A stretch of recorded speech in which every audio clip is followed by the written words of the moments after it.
Welcome, everyone. Welcome to a special edition of Remixing Politics and Culture with me, your host, Pam. I am a public relations and marketing professional with a passion for social justice, voter advocacy, and culture. And tonight we have a special show in that we're doing a virtual town hall, and I encourage you all to participate, please, in the chat. You can participate just by texting or whatnot. Or I do have a link to the StreamYard so that you can come on stage if you'd like to make a comment or what have you. Tonight, we're going to be discussing the unraveling of civil rights here in America.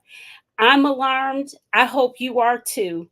And you should be. Literally, almost every week, we hear of something, of some court changing some rule or law or way of life that we have known it to be. And it's quite upsetting the norms of everyday American life. A couple of years ago, the Voting Rights Act was essentially gutted. The Voting Rights Act of 1965 was essentially gutted. And I really cannot remember, can you, the last time anybody has mentioned anything about the John R. Lewis Voting Rights Act, which came about to restore the Voting Rights Act of 65 that was gutted by the Supreme Court. Go figure. The Dobbs decision, that sent shockwaves throughout the country, throughout the world, really. It took away a woman's ability to choose. It took away the autonomy of our own health care. More recently, there was a woman in Texas, in fact, that because of the Texas law of not being able to have an abortion for her own health care, she became septic and now she can no longer have children. So these decisions do have very dire consequences. And most recently, in fact, the Chevron case, whereby our federal agencies that we depend upon to take care of regulations such for our food, air, water, corporate issues or whatnot, that is the norm of our government setup. The Supreme Court says, nah, you don't really need all those experts. We don't really need all of that level of checks and balances for our corporations to do right by us. Well, the rich and the poor alike, and people of all ethnicities have to eat. We care about our environment and all of that. But I guess the dollar is more important.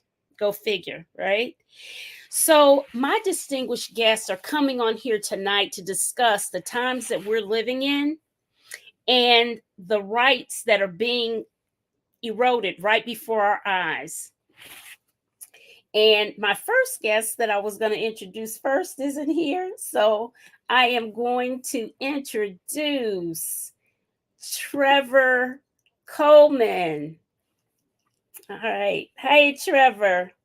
Trevor is a C-suite speechwriter, author, strategic communications expert, and a national award-winning multimedia journalist. For nearly a decade, Trevor served as director of communications for the Michigan Department of Civil Rights.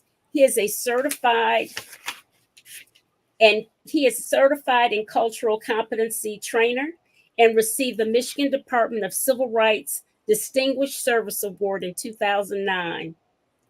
He has co-authored 4 college textbooks and co-authored the award-winning biography of the late, great civil rights icon, Judge Damon Keith of Detroit.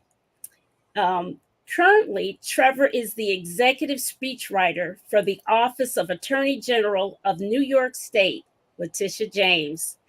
So every time I think about her, Trevor, I always think about how she commands her speeches and what have you. So now I totally understand why. Welcome to the show, Trevor. Oh, thank you very much, Pam. All right. And next up, I have Professor Jerry Gershenhorn, who is a recent retiree from North Carolina Central University, where he was the Julius L. Chambers Professor of History. He specializes in 20th century United States history, African American history, North Carolina history, and media history.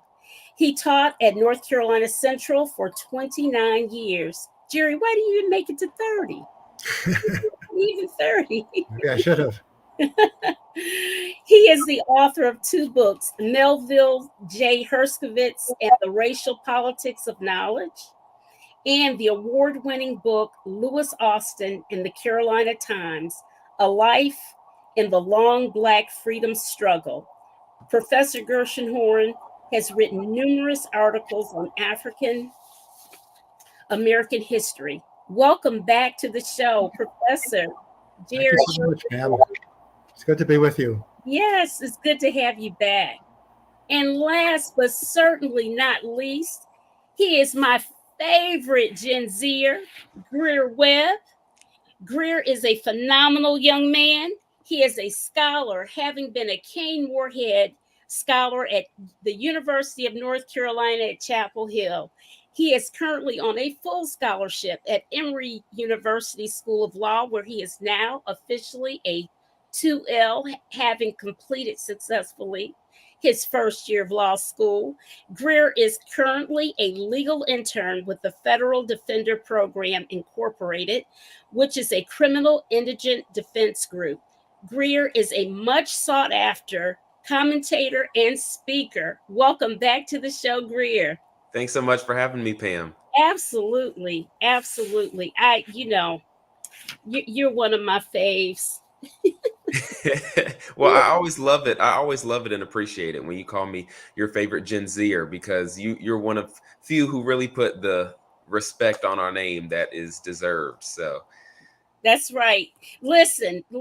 We are all counting. Listen, all of us gray heads here are all depending on you all for the future, right? So let's get our discussion started. Okay, Johnny Morant. Yes, hey, Johnny, thank you. All right. Okay, so Professor, being that you are indeed the historian among us, please start us off with what happened literally 60 years ago. Oh my, can you believe that? 60 years ago, after the passage of the Civil Rights Act of 1964.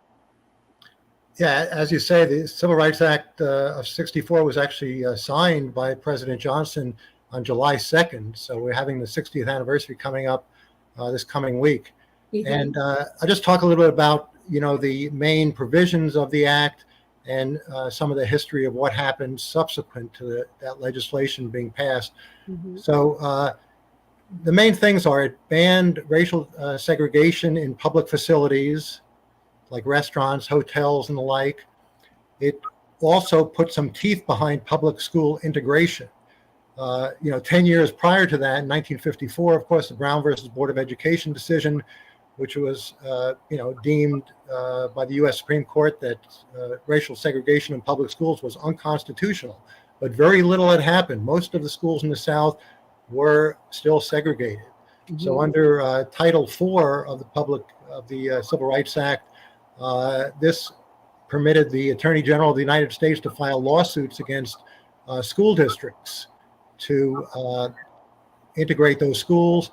And also under Title VI of the Civil Rights Act, there was a broader provision that said that any entity, which could be like a corporation or a county government, a state government, any entity that received federal funds could not discriminate based on race. And if they did, those funds could be taken away from them. So that was very important as well. And then Title VII was about equal employment opportunity. So it said that it banned discrimination in employment based on race and sex and created the Equal Employment Opportunity Commission. Mm-hmm. All of those provisions continued to be used today. So just quickly, in terms of Title II, banning racial segregation in public facilities, although in some places, some of these facilities had already integrated because of the civil rights movement, protests, sit-ins, and the like, Still, many were not. And it didn't happen overnight in many cases. And there was one black journalist from Florida who drove around the South about, I think it was 6 or 8, maybe 10 weeks after the Civil Rights Act was passed. And he went to various restaurants and hotels and saw, if they were truly desegregated. And in, in North Carolina, there were still places that weren't, but it was better than, say, in Mississippi, which probably wouldn't, surprise anyone. No. And many of you may have seen Reggie Jackson, the great baseball player, give an interview recently down in Birmingham. And in 1967, he was playing in the minor league in Birmingham, Alabama, 3 years after the Civil Rights Act was passed. And it just shows you, and he talked about the horrible treatment he received. He was constantly called the N-word by restaurant owners, hotel owners, and they would not allow him to use their facilities. 3 years after the Civil Rights Act. So it wasn't like everyone immediately desegregated.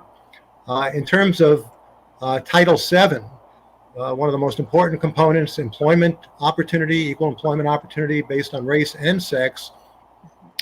Once again, businesses, corporations did not desegregate. Here in North Carolina, prior to 1964, the paper mill industry, the furniture industry, and the textile industry, the biggest one in North Carolina, they essentially did not hire black workers except for the most menial positions. And as you can imagine, corporations didn't immediately desegregate. What had to happen was NAACP attorneys and black workers had to file suit. Julius Chambers, many of you may be familiar with, was very prominent in a number of cases, suing Duke Power and other corporations to finally get desegregation. And there was tremendous resistance. I mean, there was one or more cases where it not only required that black employees be hired and promoted without regard to race, but it also required desegregation of the factories, if that was a factory, their facilities. And in a lot of cases, so say the factory had a locker room and a cafeteria, there were cases where white employees actually boycotted the facilities because they did not want to eat in a cafeteria with black employees. One case, at least, until the 1990s, that white employees, kind of shot themselves in the foot. They wouldn't eat in the cafeteria, whereas black employees would, just because they refused. And this was probably a next generation. 25, 30 years after the Civil Rights Act was passed. Title IV was about public school integration. I came across an article by Dr. King. He wrote in 1964, published in the Atlantic Monthly, and he was talking about how so few schools were desegregated. He said in Atlanta, of course, where he was based, he said less than 1% of black students were in desegregated high schools. And no black students were in desegregated elementary schools at that time, 10 years after the Brown decision. Professor Gershenhorn, I want to comment there. I moved here to North Carolina in 1990 from Detroit, Michigan. And when I moved here, I remember them saying, oh, the schools it's going to be called Durham County Schools. Oh, no, Durham Public Schools. I'm sorry.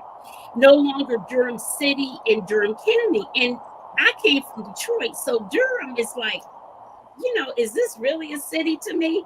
Because it's so small, right? I consider it a town, right, Greer? Let me tell you, it took me a while to understand what they were saying, that it was so that the city schools were where the black kids went and the county schools were where the white kids went. And I was like, well, I mean, it was 1990. It was something. It was really weird. It was I had moved to Durham about a year before that, and I recall that very vividly. And all of like the historically black, historically white high school for Durham City was Durham High School. Right. Now Durham School of the Arts. Right. And by 1990, that school was almost 100% black because you had white flight. Many of the white families left the city, or they went to These private schools, since that time, sometimes they call them segregation academies because many of them were created to perpetuate segregation. Mhm. So that's absolutely the case, that you had a resegregation after you did get substantial integration. In North Carolina, you did get some substantial integration by 1968. And then in the early 70s, the probably well-known case of Julius Chambers went before the Supreme Court and won in Swan versus Charlotte Mecklenburg, which Mhm. led to busing of students from city to county and county to city. So in Charlotte Mecklenburg, you had, Charlotte City was predominantly black, and Mecklenburg County, like Durham County, as you mentioned, was predominantly white. So they paired city and county schools and would bus black students and white students sort of both ways. Some of the black students would go to the county, some white students would go to the city, and that type of thing. Mhm. And then finally, just to mention that the Title VI deals with schools, but it also deals, this is the one that says the federal government can withdraw federal funds from these entities that discriminate. And so this has been used very much, not just with regard to schools, but say you have a county or a police department, for example, that has racial discrimination, either against black police officers or in terms of, racial profiling, police brutality, of course, we all know about. Mhm. They can be sued by the federal government, or even without being sued. The federal government can come in and say, if you continue to operate in this fashion, we will withdraw federal funds. So sometimes the federal government can get changes even without going through kind of a protracted lawsuit. And then environmental justice as well is another area. If you have counties that are, putting toxic dumps in, black and brown neighborhoods or near them, or, or if you have contaminated water supplies in minority, areas, the federal government once again can come in under Title VI. So this Well, is not so more now with the Chevron case that just got passed here at the Supreme Court. I mean, because it's supposed to be, it's confusing, but from what I'm understanding, that's going to be dealing with a lot of regulation. Let me bring up our other guest is here, Ms. KL Newhouse. Let me bring her up. Hello, KL. Hello there, everyone. Thank you so much. I'm so honored to be here with you. My laptop forced an update at, of course, the most inconvenient time. Okay. So everyone, this is KL Newhouse. She's attorney KL Newhouse. She is the chief crisis, conflict, and culture strategist of New Image Communications and Mediation. She's a 25-year practitioner and subject matter expert with a robust practice portfolio in media crisis consulting, disinformation disruption, media training, and more. She is also a certified diversity, equity, and inclusion trainer. She has a forthcoming book coming out later this year on trauma, and I believe that might be autobiographical, right? Yes. All the way Yes. from the West Coast state of California. Welcome, KL, to the show. Thank you. I'm so glad again to be here with all of you distinguished individuals and all the great work that you do, and particularly on behalf of someone that I not only respect professionally, but absolutely adore, and that is Pam. Oh, thank you. Thank you so much. All right. So Professor Gershenhorn has given us a really extensive background on Mhm. civil rights, what happened afterwards, and the various titles. And we're going to be leaning in on you, Professor, to mix it up here with this discussion. KL, I actually have the first question for you, and in my mind, living in California, I can't help but to think about the living is easy, and maybe not so many worries about crazy legislation happening in California that may impede your rights there directly. How have you and your friends reacted to the unraveling of civil rights elsewhere, and even on the Supreme Court level, of course, and what you've been hearing about crazy Louisiana and Alabama and all the rest of them crazy folks? Okay, well, first of all, to your audience and to everyone that's having to listen to this gravel sound coming out of my larynx, my voice is recovering from vocal cord strain. But if Oh, I had any amount of opportunity to speak, I was doing this for Pam. And oh, because I'm screaming at the TV and the radio and the tablets and the devices all the time. So this is a great place for me to redirect mhm, all of my angst about what is actually happening on the ground. uh-huh, Um, I would like to address that sort of in a multifaceted way, a multi-layered way. First of all, California, in similar ways, but not as egregious ways, is similar to Georgia. There are the major urban complexes and hubs, and then there are rural places. Now, I'm a child of California. I was born here, went to school here off and on in between other places that I relocated to and have constantly come back home. So, what I will say to you is the similarity that I am pointing out is to help people to understand that these highly ready to be eager MAGA enclaves mhm, could not wait to become part of whatever this new wave of what is happening is. So, therefore, there are communities here, similar to when you get out of Atlanta in Georgia, mhm. that are heavily Ku Klux Klan populated territories. In That California? in California. Actually, one of the stalwart bedrock Ku Klux Klan chapters started in California. And most people couldn't even imagine that that would even be within the proximity of this state, but it is. And one of the places that it shows up, again, in referencing the fact that I wanted to address this in a multi-pronged fashion, is I conduct numerous various organizations, my sorority Alpha Kappa Alpha being one, in terms of local chapter, and for other voting organizations and other media organizations. Have a I would say I very closely peel to our legislature because I'm speaking and presenting quite frequently on election and voting shifts and changes and patterns. And what I can tell you, for the last 5 years, for certainty, there has been this push which mirrors federally, but in a microcosmic manner. There's been this push to just keep tossing in little bits of the legislation that you're seeing across the country.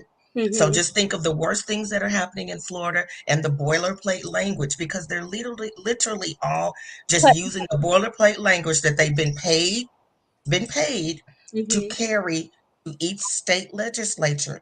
So it's here, but what has happened is the numbers. And one of the things I say often in my presentations with respect to voting and elections and groups of people who have discontent and dismay and unhappiness about why certain things aren't happening and they don't get certain things, I need everybody to go back to elementary school. This process of elections and voting and laws, legislation, it's all about simple math. Either you have the numbers or you don't. Either you have the money or you don't. And it's good if you have numbers and money, but one of those is going to win out. And what we're seeing is how money has now become, with Citizens United, so a rollback of rights. When Citizens United happened almost 10 years ago, when the first gutting of one of the tenets of the Voting Rights Act was gutted, Section 2, that became a hotbed for money to completely obliterate politics.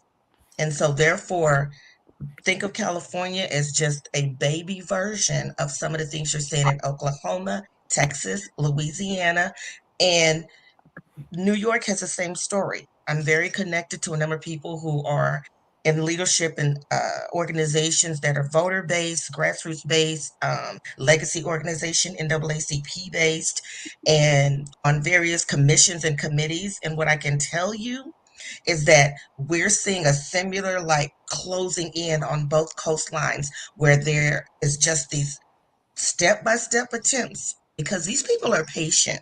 They're Mhm. strategic and they're patient. They will take what we think are L's. Oh, yay, we won the presidency. Meanwhile, those same 8 years, they were taking over every space they could in every state legislature. Yeah, we're going to So talk. we were celebrating. Some of us didn't leave inauguration and woke up and realized that there was this entire bastion of laws just starting to fall in place in every state because they're using the same boilerplate language. We saw a little bit of what that looked like where it first came into the public's visibility with when Stand Your Ground became at the forefront of most people's tongues because of when Trayvon Martin was killed.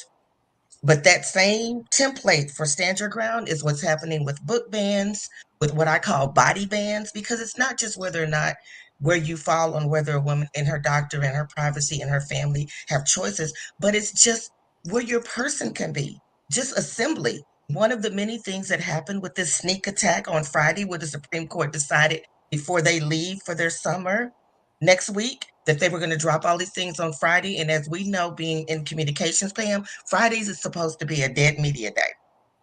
So the attempt was let's slide all these things in that we know the public, and that ought to tell you something anyway. Why would you have to be covert about dropping all those decisions if you didn't know that you're doing something that the majority of the citizens don't agree with? So from Chevron to Oregon's case with now you can no longer sleep in public, which means that was an underhanded way to The homeless. criminalize being unhoused.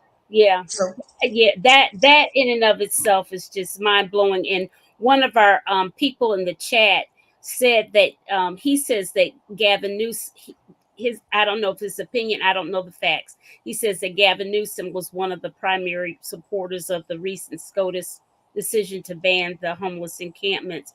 But I want KL, I really appreciate your bringing us up to date on California, because I tell you, you enlighten me. Because when I think of California, like I said, I always try to think that life is a little easier or something. High is everything, expensive, I can't afford it, but I think of it as more chill and not so intense or whatnot. Trevor, I want to come to you. You literally and figuratively have a front seat to history, being that you're the chief speechwriter for New York Attorney General Letitia James. I mean, so share with us your thoughts about our rights disappearing, and however you can do that without telling us all the secrets. But Well, thanks for the invitation, Pat. And I guess I should say, just as a disclaimer, I'm not speaking on behalf of the office, obviously, but right. I am speaking as a professional in the field of strategic communications and civil rights. And Pam, as you know, before I went into professional speech writing, which was around 2003, when I was a longtime civil rights reporter and urban affairs and education reporter. And as early as the mid 90s, I was writing about the threat of the Federalist Society. I was writing cover stories. I was writing magazine cover stories about for the NAACP Crisis magazine, for Emerge magazine. You know, Pam, you and I had. Yes, and Emerge, my favorite. Yes, yeah, Right. you wrote that article, Trevor. Now, see, something's happening to my memory, because that article that you wrote is my favorite, and I still have it on my bookshelf. And that's old. That came from the 90s. Yes. Yeah. I wrote two cover stories on Clarence Thomas for Emerge magazine, where I had warned the people I interviewed. And I interviewed, I think it was the first time Rosa Parks interviewed Rosa Parks, Ben Hooks, all the leaders, Jesse Jackson, about Clarence Thomas and how he was this mortal threat to the civil rights of the community. But Clarence Thomas was going to pretend what was happening in the future. And then around the same time, I wrote a piece for NAACP Crisis magazine about how these wealthy right-wing business institutions were funding these black conservatives, these black Republicans who are like a newfangled black Republican. There are black Republicans who actually oppose black people's civil rights. They oppose voting rights. They oppose police reform. I mean, they were like aggressively hostile and belligerent, like Clarence Thomas, towards their own parents, their own neighbors, their own brothers and sisters' rights as American citizens. And this was a whole new dynamic because prior to that, in the 60s and even the 70s, you had people like Edward Brooke, and you had all these other Black Republicans who may have been conservative because they were business people, and they had, and their focus was more on economic empowerment, these sorts of things. But they saw themselves, they had a responsibility to advocate for the citizenship and for the full and equal rights of all African Americans. Now, what does this have to do with today? Because they're like Trojan horses, not necessarily for African Americans, because black folks saw that. We recognize that. We know over the course of our history, we've always had people, Black people who are grifters, who be bought up. I mean, and this was different than Black people who are conservative. We all know Black people fundamentally, culturally, religiously are conservative within how we describe conservatism. Church-going people. They may have had some views on issues like personal relationships, whether it's homosexuality, these sorts of things. But when it came to African Americans' right to vote, right, liberated and emancipated, there was no question which side we were on. And so the point is, these white millionaires and these white thought leaders, with the help by commission and omission of the white media. And when I say the white media, I'm talking about the New York Times, I'm talking about the LA Times, the Washington, what most white people would call mainstream media, even though being a Black journalist, even though most of my career was obviously in the mainstream media. But, but if you're a Black journalist, you're a serious Black journalist, there's a huge difference between, what the mainstream media considers mainstream and what you as a Black journalist who lives in a Black community, who was raised and immersed in that Black community, understand to be what's mainstream. In fact, when I went to the Detroit News in 1990 as urban affairs reporter, one of the first things we did there, because the paper only started hiring Black reporters in the late 80s, and there was opposition internally with white reporters whining about reverse discrimination, all this nonsense. But one of the first things we did was we created a minority source book of Black experts. So we would call people at North Carolina Central University. We call people at Morehouse and Spelman and Howard to talk about everything. I know I call people talk everything from physics, not just history, but physics to sociology to psychology, these sorts of things, because it's African Americans, who have a wider range of interest and expertise in these Black institutions in particular, that have a certain kind of sensitivity to the reality of our lives. So I guess what I'm saying here is, how do we get here with this whole unraveling? Yes. Of rights, right? Yes. An argument could be made. I would argue that maybe there's a little bit of self-deception, in fact, in terms of how far we actually came along. Because we may have won, like I said, we may have won the Civil War, in terms of physically, but psychologically and sociologically, the Confederacy was still very, very potent up to this moment. In fact, I would argue that the dominant politics of the moment, have more of a Confederate tinge to them. If you look and see the whole opposition to affirmative action, which is no different than after you had the civil rights. After you had, the passage of the civil rights laws after the Civil War, you had the Supreme Court that was aggressively hostile with the Sullivan cases, right? Aggressively hostile. Then you had the Hayes-Tilton compromise with the legislature, and then and look at the parallels today. We cannot get the John Lewis, something basic, fundamental, that the John Lewis voting rights. Every single black Republican in Congress voted against Black people's strengthening of Black people's civil rights, voting rights. Every single one. In fact, just a month ago, Professor Gershenhart may have information. I don't have it in front of me. Just about a month or so ago, the Congress they voted to rename Confederate statues after they were repealed a couple years ago. They voted to rename Confederate statues, and all the Black Republicans voted to rename these to rename these Confederate statues after the names were taken away a couple years ago. So this is the kind of mentality we're dealing with. So I'll get to the point here. So when you're talking about civil rights today, in my experiences, I was a longtime civil rights reporter. I was writing about this stuff and predicting it would happen back in the 1990s.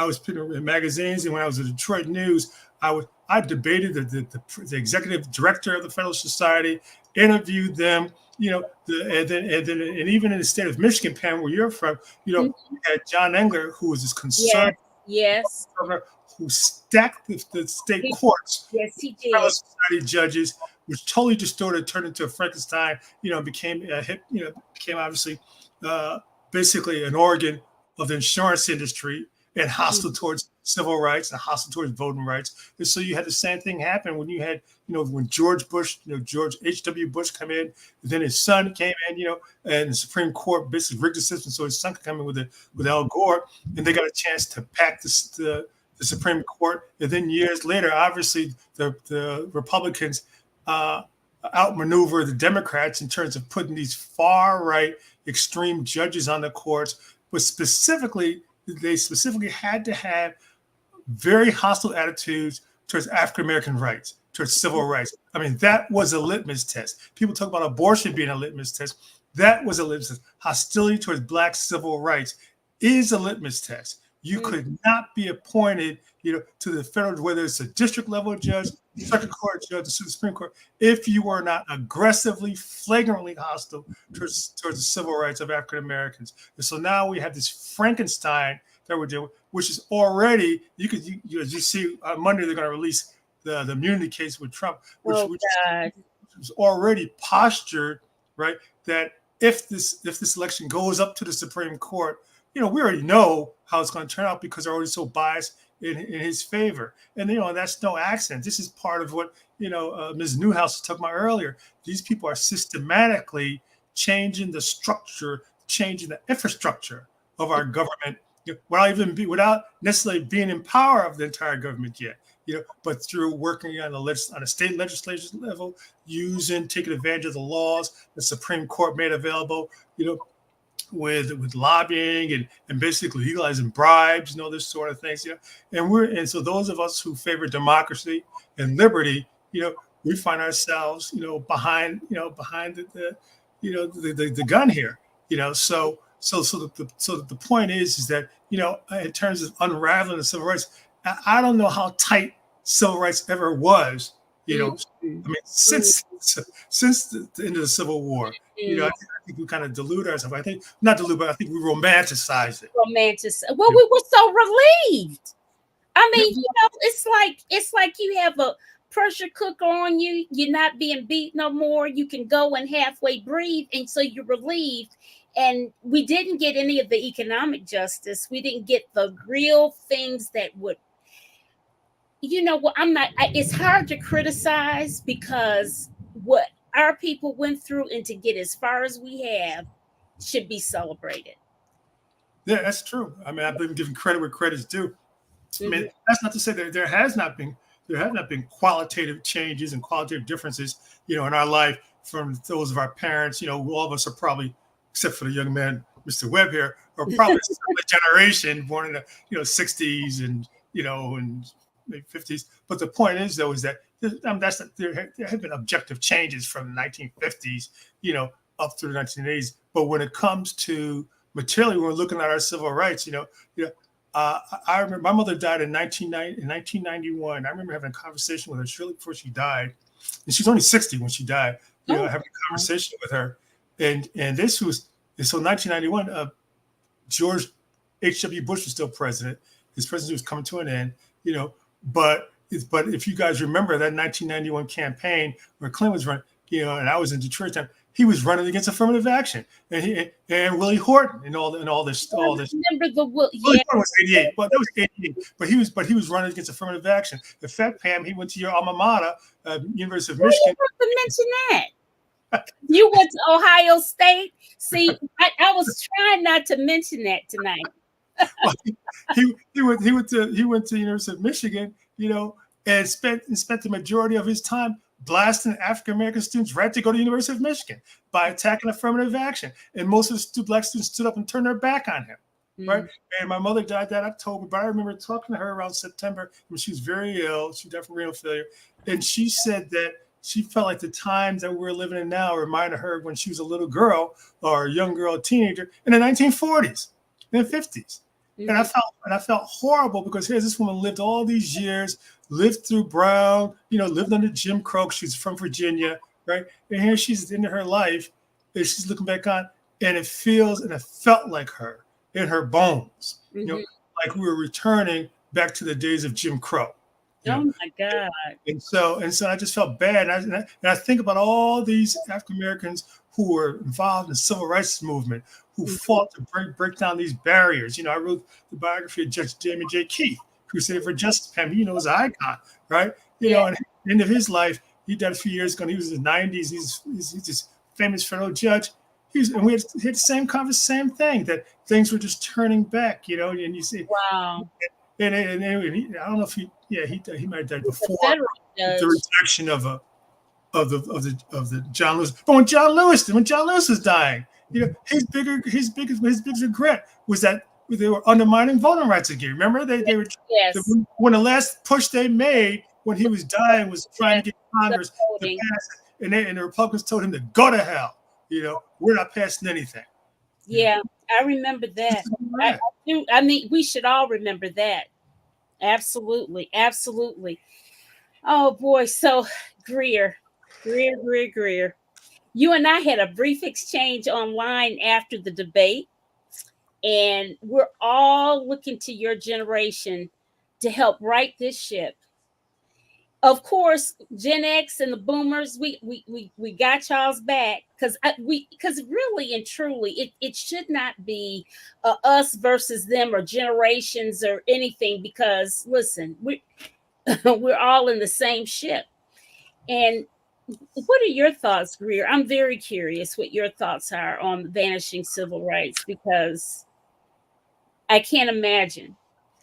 Sure. Well, first of all, thank you so much for having me, Pam. I was frivolously scribbling notes over here when all of the other panelists were talking. And, I have so many thoughts, and I'll try and keep them brief because I know you have other questions. First of all, I think the point's been made, and it should be made, that the John Lewis Voting Rights Act is, still sitting in Congress.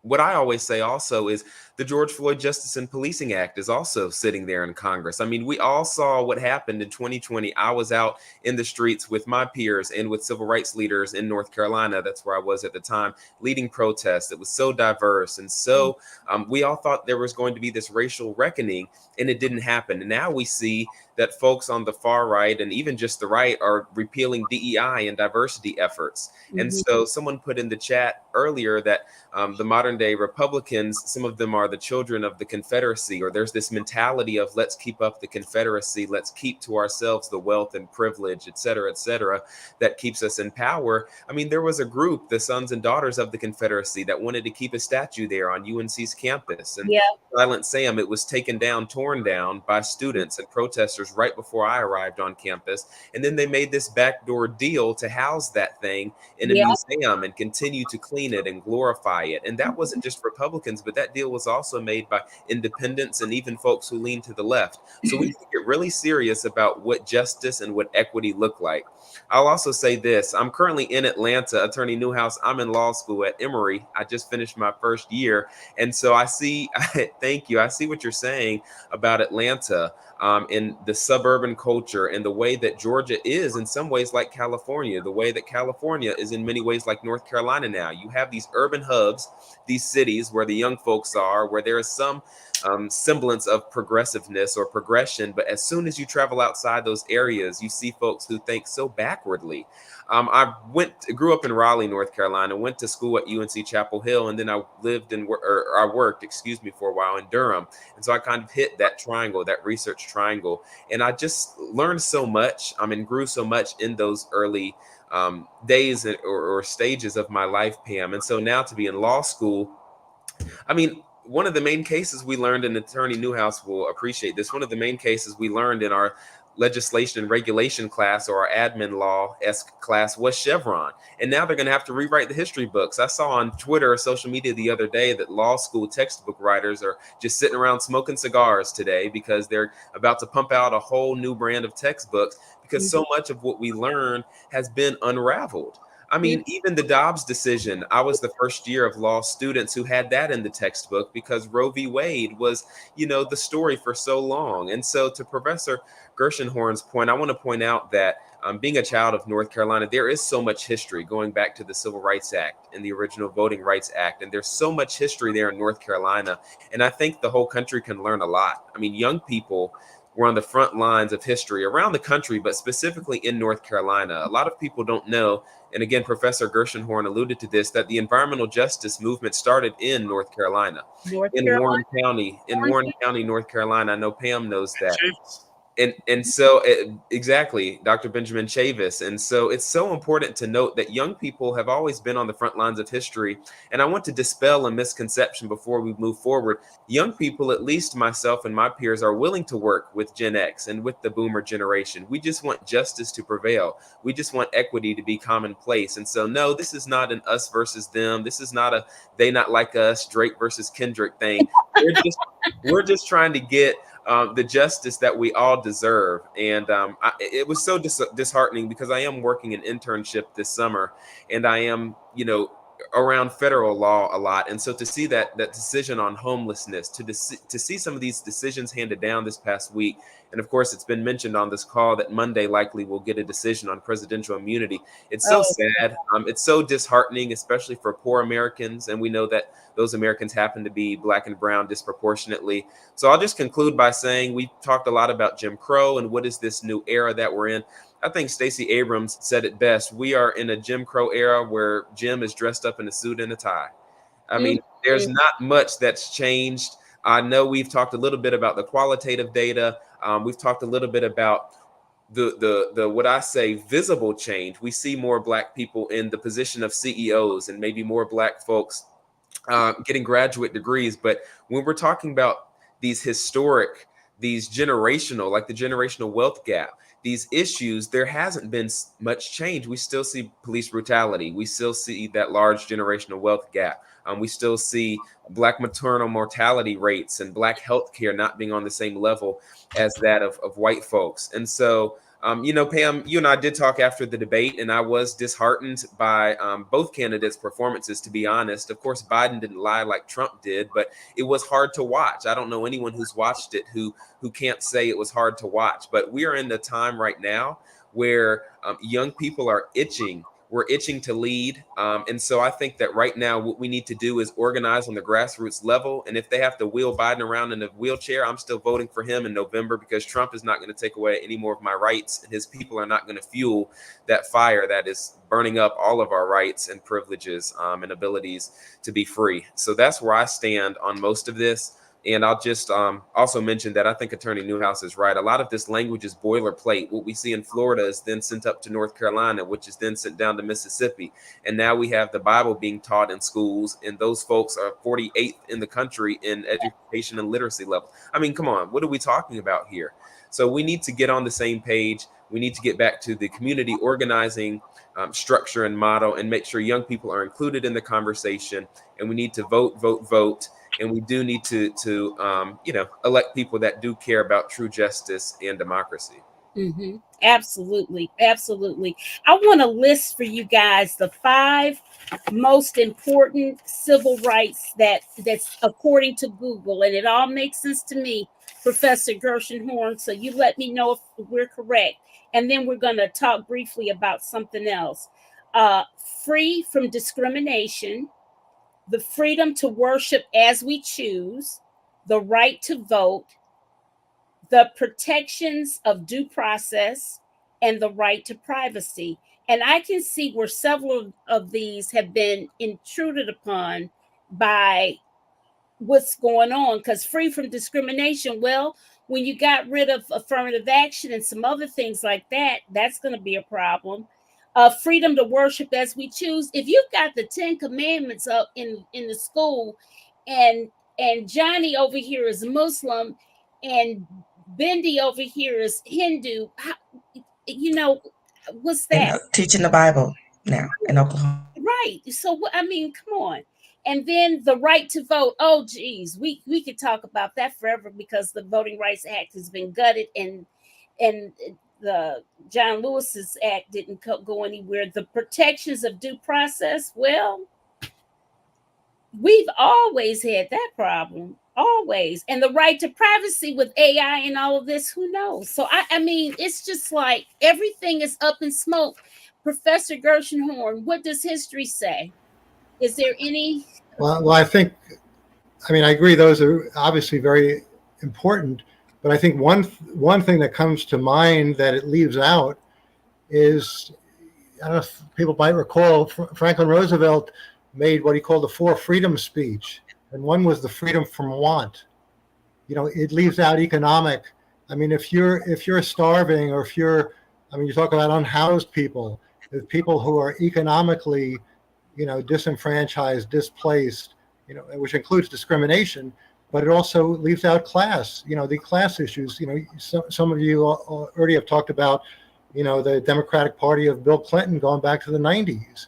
And, you may remember he was the problem, one of the big problems that I see of the Democratic Party back then, and continued, although I think there's been some change on that scope recently, but that would be a longer conversation perhaps, but that they were in the pocket of corporations just as much as the Republicans. Sure. They were not doing hardly anything to help people at the bottom. And of course, mass incarceration, we haven't touched on that yet. Oh, and God. and neoliberalism. What did you say, Trevor? Neoliberalism, right? Yeah. And neoliberalism. And also, Pam, like something I said right at the top of the show, that we have to be careful of when you're identifying the five civil rights there. I mean, I don't disagree with the concept, but I think we have to be very much aware of nowadays. And I'm speaking, like, again, as someone who makes my living writing for thought leaders and as a strategic communications person, is that we have to be careful of who's defining what. Because what we call freedom and liberty, what we call the right to vote, MAGA and Trump Republicans, they're using that very same language to undermine our basic civil rights. A perfect example, right down in Florida, Florida has a governor who is literally a fascist, literally by textbook definition of a fascist, and he's calling this Freedom Summer, where it's basically an assault. He has his minions with an assault on the freedoms of his own citizens, calling it free. So using the language of the civil rights of the civil rights movement to attack the basic civil and human rights of his own citizens. And so Attorney Newhouse and all the rest, and Greer and Gershon, all of us know that the reason why the far right is winning in the courts now is because they're turning civil rights laws on its head. They're using the 14th Amendment to argue that Black students shouldn't be given an opportunity, an equal footing to get into college because it's discriminatory against white. That's right. They're using the 1865 Civil Rights Act, 13th Amendment, which explicitly identified African Americans, needing specific, to be specifically addressed, their issues addressed, using that, to call for color blindness, which by default, favors the whites who have controlled the system, and to argue that there's no systemic discrimination, but again, when you look at the white media, and I call it's the white media. I was a senior editor at the largest Black newspaper in Michigan. Wrote for Black magazines for almost my entire career. Parallel, while I was writing for these white newspapers. They're generically different.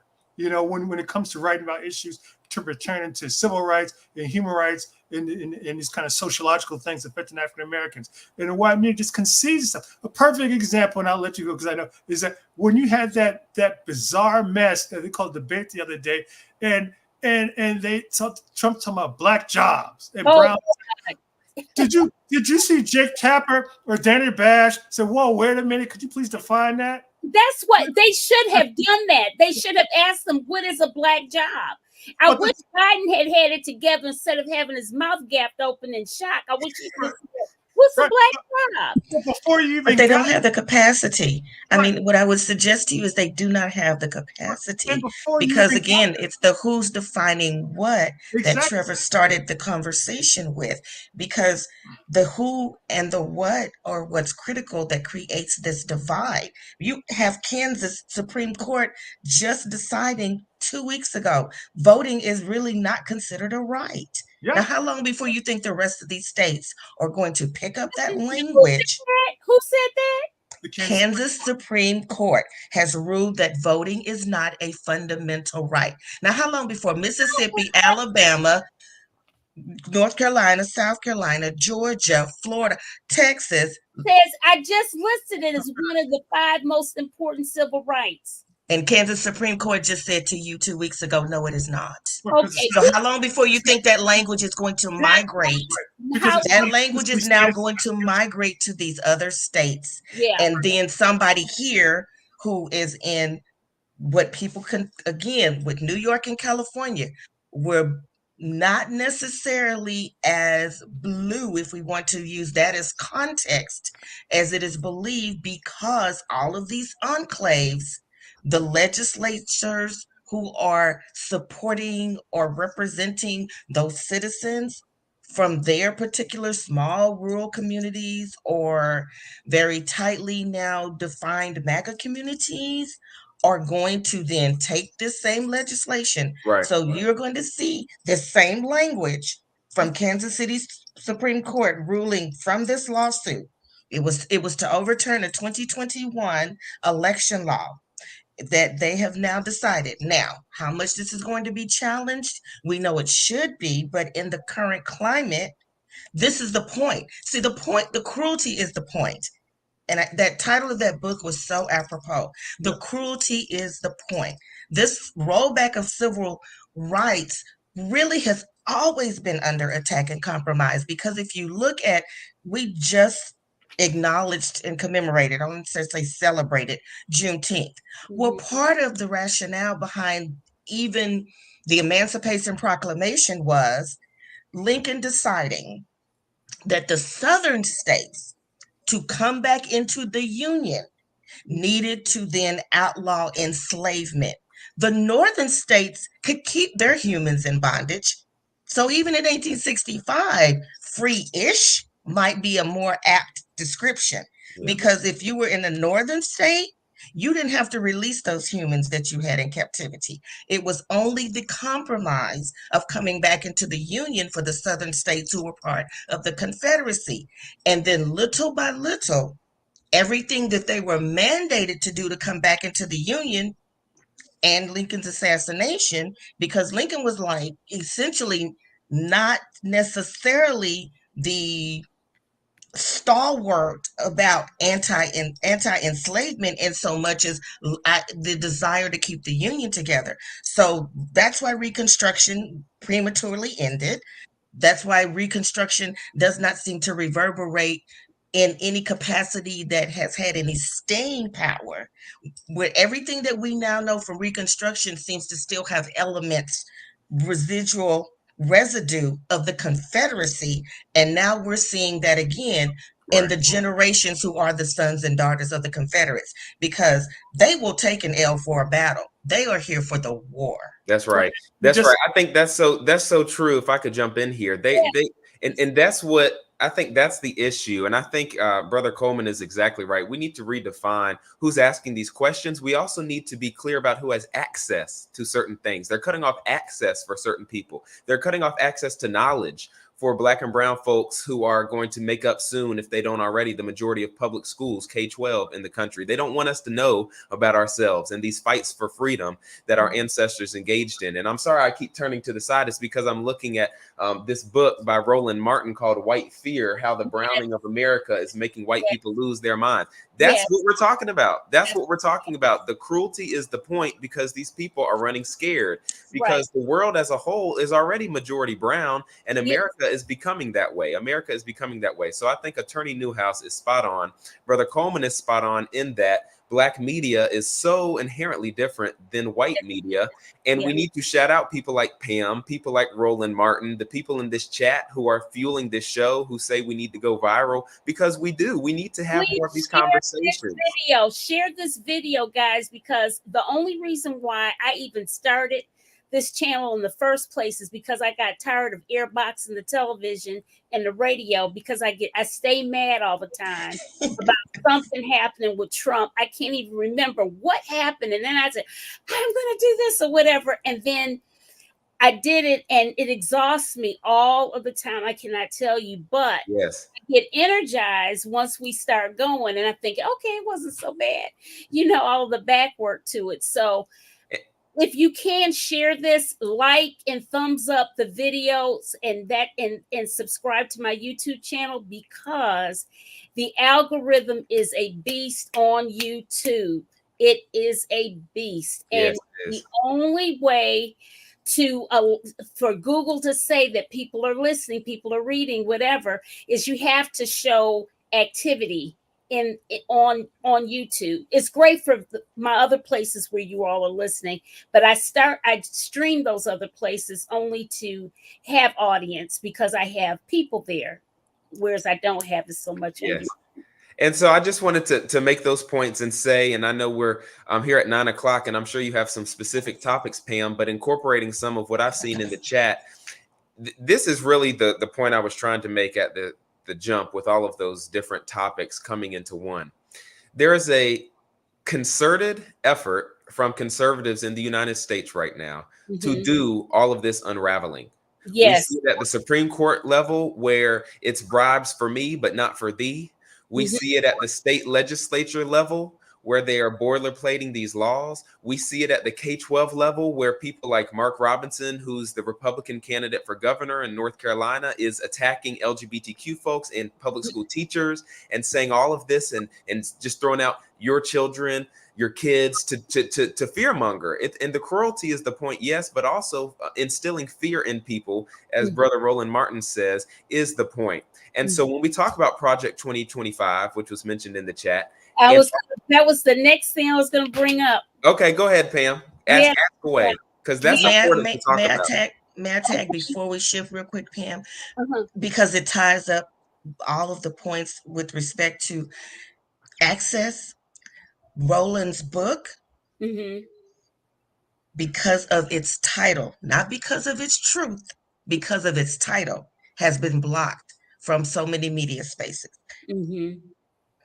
Because this prediction, Roland's been saying this for 10 years on his show. He's And been not saying it just for Roland, it was said before. I remember absolutely. BJ. Absolutely. The white fear. Tiffany Cross is Absolutely. saying this when she had Who her wrote, show. who wrote that Tiffany Cross. book ever, The Tanning of America? Oh, yes. That book. Remember that? It was at Mhm. 2011. You weren't there, but it was at the 2011 NABJ thing. He had a whole panel, and that was the first time I remember somebody addressing it nationally. But at the 2011 Yes. NABJ conference in Philadelphia, there was a brother there, and he's a big time brother. But I can't think he does like entertainment shows. Steve Stout. Steve Stout. Okay. Steve Stout. Yeah, because hip hop is kind of Yeah. his foundation, but yes. Thank you. Yes. He did that book, that The Tanning of America, and Mm-hmm. it may have gotten more play than than Roland. Mm-hmm. Like, Yeah. Yes. And I think it helped because he had that hip hop foundation and that connection. So yeah. he had that credibility amongst a bigger audience of people who were listening to him in one space and then were able to connect to him in that space. But I cannot tell you the number of times where Roland has said that he has not been interviewed when his book dropped, because the white facing media was very determined that they were objecting to the title, and they didn't want to offend anyone with the title. Meanwhile, we're being offended by the assault on our existence, which I find so fascinating, that is not what the media is spending more opportunity to dissect and to address, because it has become an assault. The way all of these state legislatures are rolling out policy, the way that they're rolling them out to do test cases while they have this particular Supreme Court, because leading into their manifesto of 2025. Yeah. Right. Well, It's the same way before I know Brother Coleman was about to jump in too. I just wanted to say it's the same way that they're pushing out Don Lemon and Tiffany Cross, but then they're hiring Ronna McDaniel on oh, NBC to show both sides. And of course, she's not there anymore because they outcry. It's exactly that, right? Black people are always bottom of the barrel when it comes to white facing media. That's all I wanted to say. yeah. And there are no two sides if you tell me water is not wet. I'm not able to have that conversation with you. What were you going to say, Trevor? Yeah, and also this also kind of plays into the whole project 2025. As I told you, when I was a civil rights reporter, it's kind of a hybrid kind of posture I took because I was also investigative, right? But I investigated civil rights and I investigated like these white far right organizations. I thought it's easy to write about the Klan, write about the Federalist Society. That's what you need to look at. And so I wrote about them. And I went to work for NABJ and all kinds of writing about these guys. The point I'm making though is that back, you mentioned in Kansas where the Supreme Court said that the right to vote is not guaranteed, or you don't have the right to vote, right? But the thing is that this has been an argument on a subterranean level for decades by the right wing because the Constitution explicitly state that we have the right to vote.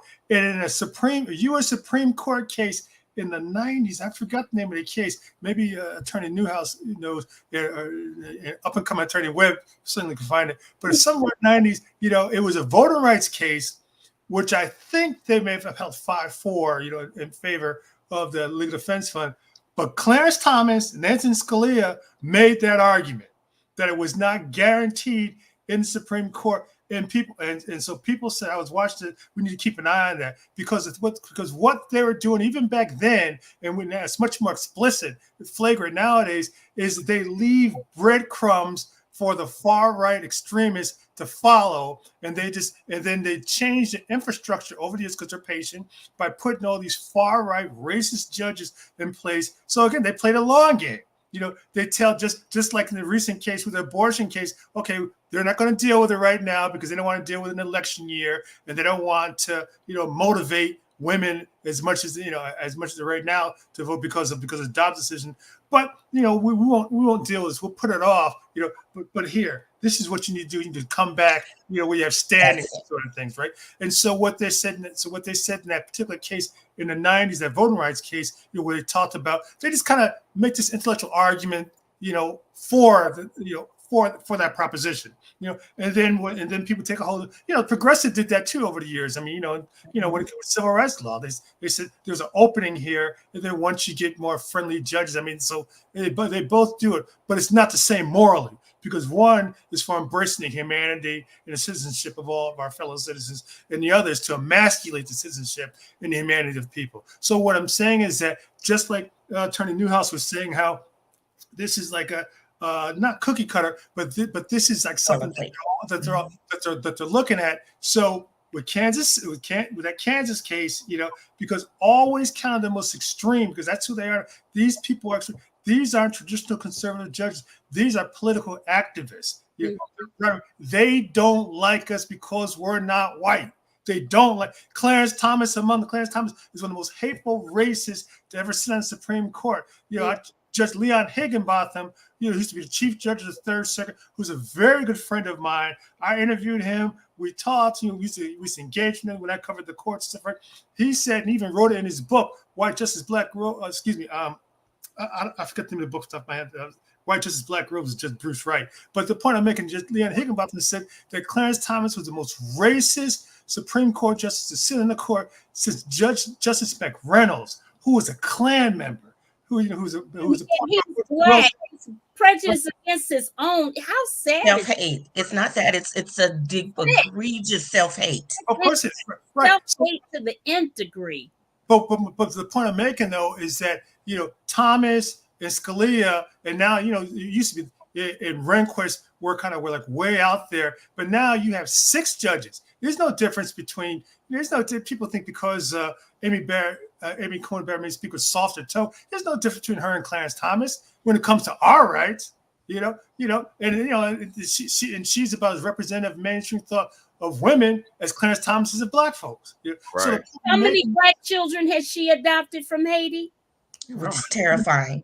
right. So the point I'm making though is that watch this Kansas case. Watch these organized right wingers take this Kansas case, you know, and make it end up in the federal courts. It work its way up to the Supreme Court, you know, and you will probably have, even as of today, a minimum of 5 votes, you know, or if not explicitly endorse, you know, that concept. You know, even I wouldn't be surprised because they attacked the Voting Rights Act, they obliterated, at least embrace it to the extent that they further undermine what remains of the Voting Rights Act, where it's just totally, utterly meaningless now, that the DOJ can't even use it to protect the most basic rights. Right. So this is it's toddling at this point because it's been gutted so systematically. But all of these test cases statewide are to match up with the tenets of the Project 2025. Right. When I say that this is calculated, the day after 1965's passing of the voter rights legislation, the entirety of the package between the housing and what should have been some economic opportunities, all of the minds and what we're seeing now is the manifestation of their descendants who are carrying on their angst, disgust, retribution, all of what we're seeing now. And again, these are all tenets that are in Project 2025. So dismantling voting, dismantling education, dismantling access, whether it's economic or it is jobs or careers, or not just access to education at the public level, in the public school K through 12 level, but demolishing opportunities that would get access to higher education, systematically ensuring that now you cannot be unhoused without being yourself, your status being a crime.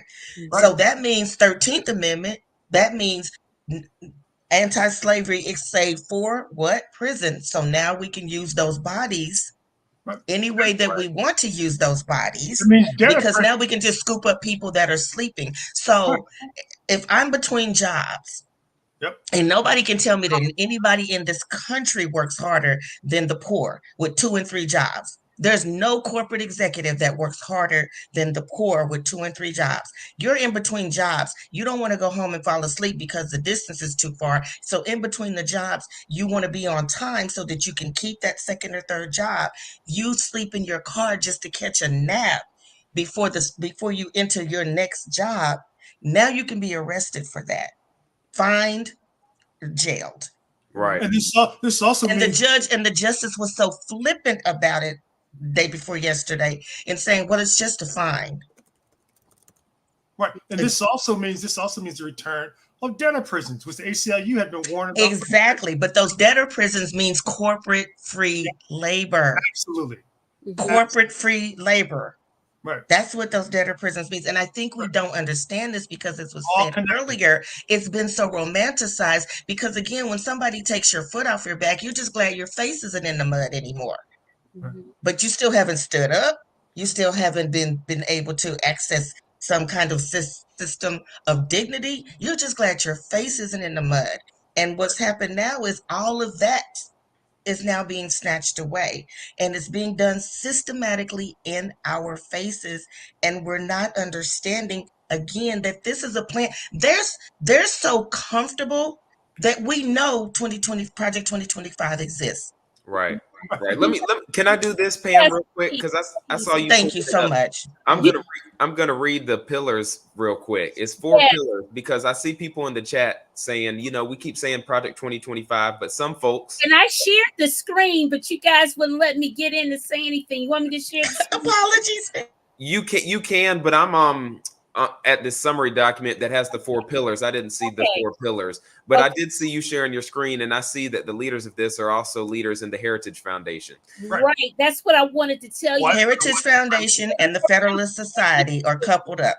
Right. So the first pillar for those listening or watching is called Mandate for Leadership. That's the first pillar. That's the name of a book, and it represents the first pillar of strategy, they say. And this book is almost 900 pages long with in-depth explanations and recommendations for what the federal government should do. That's pillar one. Pillar two is called People or Policy. It talks about how they can specifically target people and make people feel a certain type of way so that they will support this agenda. And this second pillar aims to create a database of at least 10,000 people that can basically be manipulated into agreeing with this strategy. Pillar three is called Training. And this document says Project 2025 does not just intend to compile a list of strong potential appointees or people, but it also aims to train people for the jobs that they would take under a conservative administration. That's three, training. Number fourth and finally is executive orders. Project 2025, we are compiling an appendix to equip a future conservative president with conservative policy to be passed down through executive orders. So people really need to understand, and I'll hush after this, that those are the full four pillars, and it is a concerted effort. It is a strategy. And I think Brother Coleman mentioned this earlier, but if not, I'll say it. Whether or not Trump gets elected in November of this year, this thing is going to keep going. It may have been Attorney Newhouse. They're going to keep going with Project 2025. And we need to understand that this is not a red versus blue thing. This is they're trying to take away my rights. I'm trying to live. I'm trying not to be criminalized for being poor, for living outside, for wanting to stand up for myself, for protesting against endless wars. This is a concerted effort and it needs to be talked about. And so I'm glad that this is the platform to do so, Pam. And I know it was either you or Professor Gershenhorn were going to maybe tie this to history, because these four pillars sound eerily similar to other things. Eerily similar to something that happened with the guy with the funny kind of mustache. And I wasn't even going that direction, but yes. Well, it sounds like Third Reichish kind of stuff to me. Well, sure. And let me just share something that's really important, particularly for those of color, particularly for Black men. Right. That's also that's a central tenet of this Project 25. And everybody needs to listen up and listen good and share this with your family members. Right. Another major component of this project, right, is to militarize urban communities, to send the military for security reasons into places like Detroit, Atlanta, Chicago, New York. The government send them in. Not the governors don't. The governors don't have to ask for it. Trump it's already happening. Send them in. Right. So you think mass incarceration was bad during the 90s, right? This is to basically send the military in to surround these communities, surround these urban centers with armed military to use that violence against people who might be protesting for their human rights, who might be protesting, for the rights of poor people, protesting for the right of housing or education, or protesting against police brutality. And remember, he also wants to immunize all police, against any kind of accountability, for assault. So basically he must indemnify the police, for police brutality. He wants to send the troops, not just Trump, but this whole Project 25 is to send the U.S. military armies into these urban centers. He's not going to be sending them to Salt Lake City. He can be sending them to Cheney, Wyoming. He's going to send them to Philadelphia, to New York City, Chicago, Detroit, Miami. And this is what Cop City is essentially about in Atlanta. Why would Cop City be in Atlanta? And he wants them to kill us. Remember, Trump's own staff said when they were protesting during the summer of 20 with George Floyd, he said, "Why can't we shoot him in the legs?" And another person said, Trump asked, "Why can't you shoot him in the head?" Trump and those people hate our guts. Brother Coleman, where was this energy to send troops in on January 6th in D.C.? He said for how long? And we couldn't get any help while the police officers got killed and maimed and all of that. Remember what Trump said, in the investigation before the congressional investigation. He said he told them, the Secret Service, let them go through. They're not going to shoot me.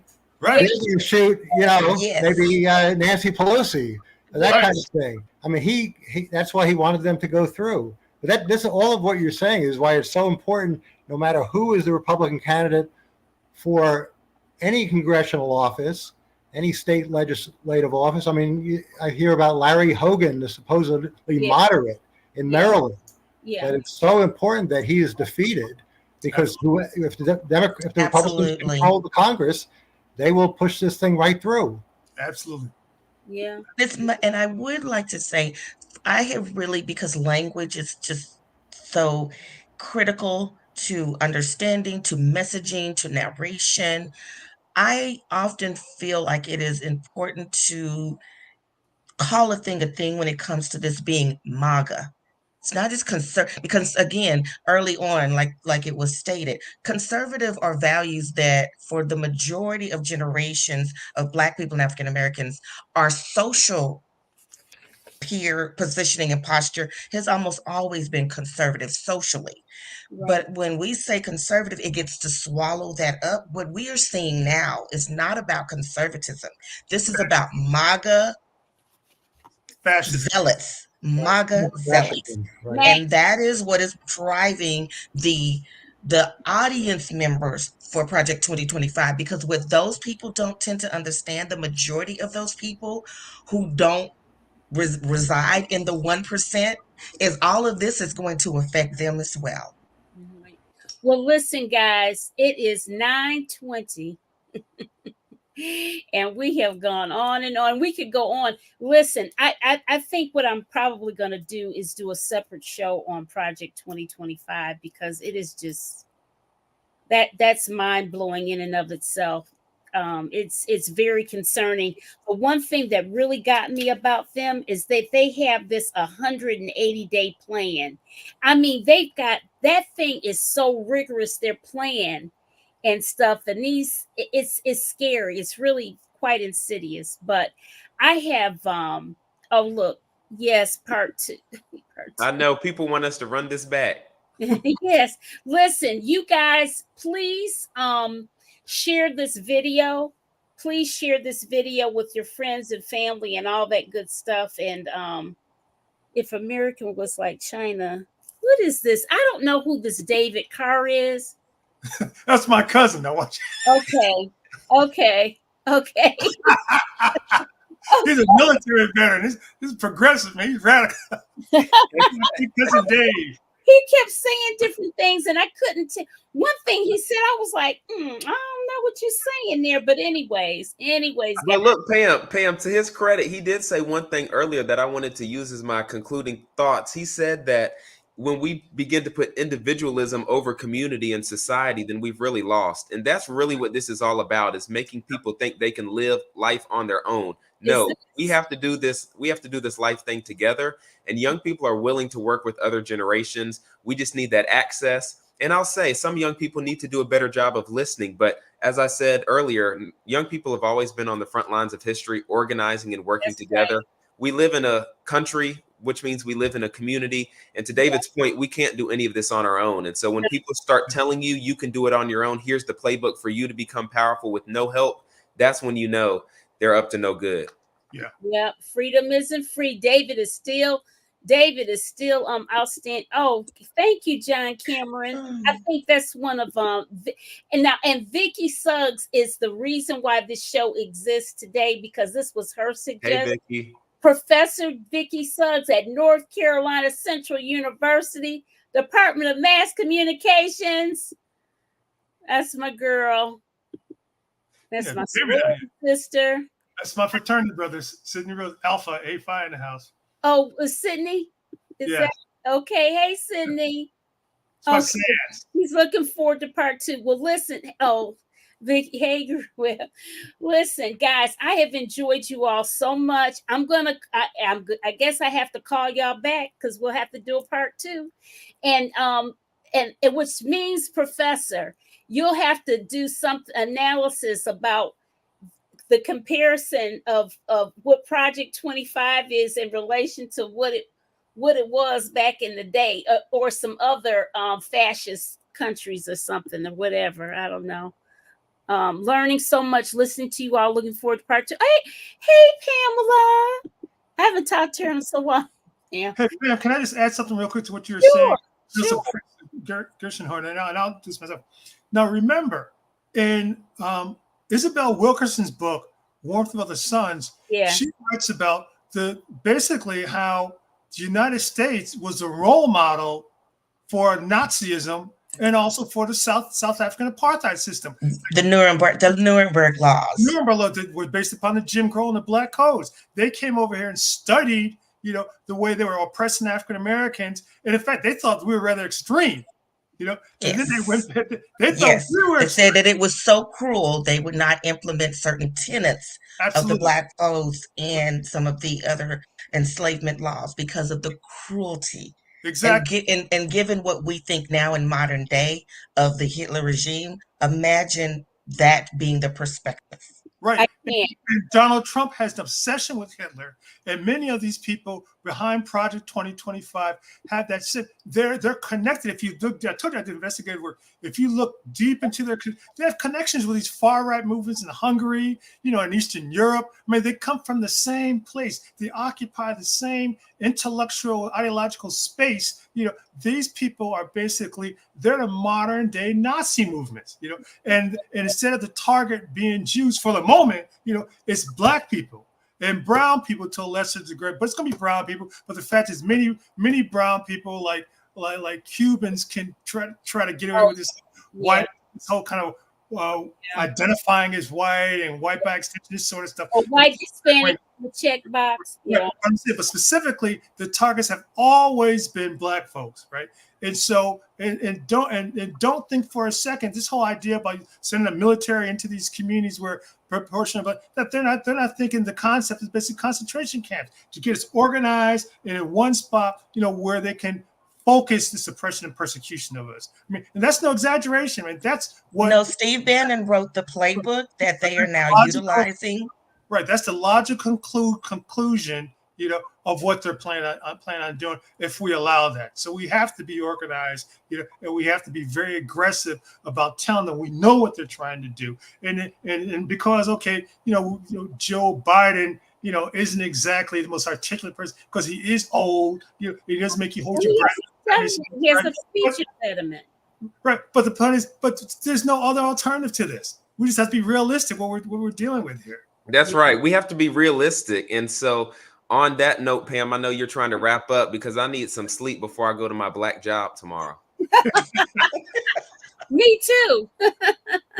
Yeah. But listen, we will do this again. I thank you all so much, my panelists. I thank the chat. You guys have been a great audience. You guys have really participated so well, and we'll do a part 2, but the next time we'll focus on Project 2025.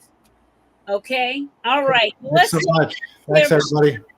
All right. It was excellent to be with you. Thank you so very much. All right. Good night, everyone. Good night.